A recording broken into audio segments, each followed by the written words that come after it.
గోప్యంగా క్రికెట్ బెట్టింగ్లు నిర్వహిస్తున్న ఒరిస్సాకు చెందిన 5గురు ముఠా సభ్యులను వన్ టౌన్ పోలీసులు పట్టుకున్నారు. నవరంగ్పూర్కు చెందిన 4 యువకులు, విశాఖకు చెందిన ఓ యువకుడు బెట్టింగ్లకు పాల్పడుతున్నట్లు వచ్చిన సమాచారం మేరకు నిన్న ప్రదీప్ నగర్లో ఉన్న ఓ గ్రూప్ హౌస్లో పోలీసులు ఆకస్మిక దాడులు చేశారు. దీంతో అసలు గుట్టురట్టయింది. పోలీసుల దాడుల్లో వారి వద్ద నుంచి కంప్యూటర్స్, 20 సెల్ ఫోన్స్, ప్రింటర్ స్వాధీనం చేసుకుని వారిని అరెస్టు చేశారు. కేసు నమోదు చేసిన పోలీసులు విచారణ చేపడుతున్నారు. క్రికెట్ క్రీడను క్రీడగానే పరిగణలోకి తీసుకోవాలి తప్ప క్రికెట్ బెట్టింగ్స్ తీసి ఆర్థికంగా నష్టపోవద్దని వన్ టౌన్ సీఐ మురళి యువతను కోరారు.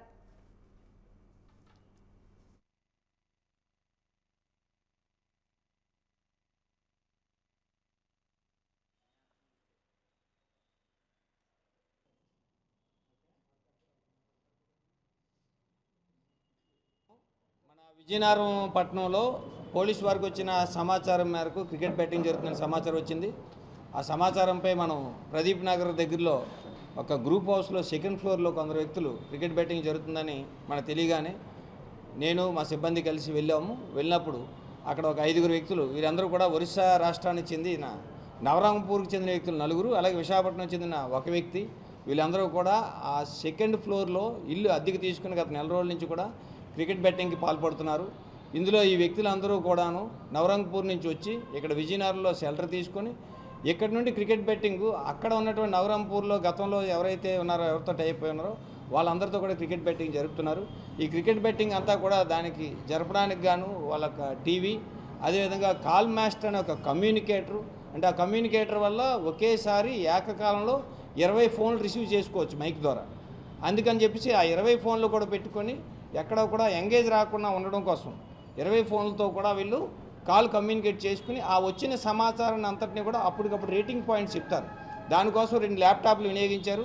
ఆ 2 ల్యాప్టాప్లో ఒక ల్యాప్టాప్ క్రికెట్ బెట్స్, అలాగే స్కై ఇన్ఫర్మేషను, అదేవిధంగా బెట్ ఫైర్ అండ్ బెటాక్యులర్, ESPN క్రిక్ ఇన్ఫర్మేషన్, అలాగే స్కై బెట్, ఈ యాప్ల ద్వారా యాప్ల్లో చూసుకొని వాటిని కాలిక్యులేటర్స్ ఉన్నాయి, ఆ కాలిక్యులేటర్స్ ద్వారా డివైడెడ్ బై 10 చేసుకొని ఎవరైతే ఫోన్ చేస్తారో 19, 12, 18, 19 అని ఎప్పటికప్పుడు అప్పటికి ఉన్నటువంటి స్టేటస్ ప్రకారం ఇన్ఫర్మేషన్ ఇస్తున్నారు. ఇచ్చిన తర్వాత గేమ్ ఎండింగ్కి ఇస్తారు, లేకపోతే ఎండింగ్స్కి ఇస్తారు. ఆ ఎండింగ్స్ అయిపోయిన తర్వాత విన్ ఎవరైతే అయ్యారో వాళ్ళకి సంబంధించినటువంటి డబ్బులు అన్నీ కూడాను నవరంగపూర్లో ఇవ్వాల్సి వస్తుంది. ఎవరైతే లూజ్ అయ్యారో వాళ్ళ దగ్గర డబ్బులన్నీ కూడా నవరంగపూర్లో కలెక్ట్ చేయాలి. వీటన్నిటి కోసం వారానికి ఒకసారి ఇక్కడి నుంచి వీళ్ళు కారు వేసుకొని వెళ్ళి ఆ కారులో అక్కడ ఉన్న స్నేహితుల ద్వారా ఆ డబ్బులు కలెక్ట్ చేసుకొని ఎవరికైతే గెలిచిన వారికి అక్కడ డబ్బులు ఇస్తారు, ఓడిపోయిన వాళ్ళకి అక్కడ డబ్బులు కలెక్ట్ చేసుకుంటారు. అయితే నవరంగపూర్లోని గతంలోని అక్కడ 2-3 సార్లు పోలీసు వారు వీళ్ళపై రైడ్ చేసి పోలీసు వారు వీళ్ళని పట్టుకున్నారు. కనుక అక్కడ నవరంగపూర్ అనేది చిన్నపట్నం నియర్బై ఆంధ్రప్రదేశ్కి వచ్చినట్టయితే ఇక్కడ విజయనగరం దగ్గర కాబట్టి సాలూరు మీదుగా ఇక్కడ షెల్టర్ తీసుకొని గత నెల రోజులుగా ఈ కార్యకలాపాలు జరుపుతున్నారు. దీనికి సంబంధించి 5 వ్యక్తులను కూడా అదుపులో తీసుకోవడం జరిగింది. దీనికి సంబంధించి బెట్టింగ్ అమౌంట్ అంతా కూడా మన పేటీఎంల ద్వారా కానీ అదర్ గూగుల్ పే కానీ ఏమైనా జరుగుతుందేమో అది కూడా వెరిఫై చేయడం జరిగింది. దానికి సంబంధించినటువంటి సమాచారం మన దగ్గర పెద్దగా ఏమీ లేదు, అవన్నీ వెరిఫై చేశాము. వీటన్నిటికీ కూడా కేంద్రం ఏదైతే ఉందో నవరంగపూర్కి సంబంధించినటువంటి మనీ ట్రాన్స్ఫర్ అనేది ఇచ్చిపుచ్చుకోవడం అనేది అక్కడ జరుగుతుంది.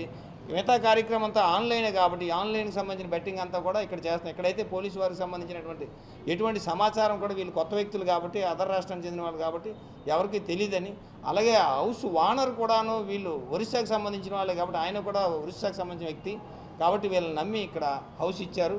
వీళ్ళందరూ కూడా అదుపులో తీసుకుని కేసు నమోదు చేయడం జరిగింది. కేసు నమోదు చేసి దర్యాప్తు చేస్తున్నాం.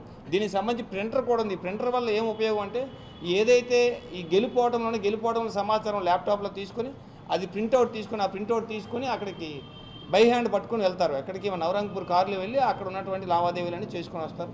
వీళ్ళందరూ కూడా అదుపులో తీసుకొని కేసు నమోదు చేసి దర్యాప్తు చేస్తారు.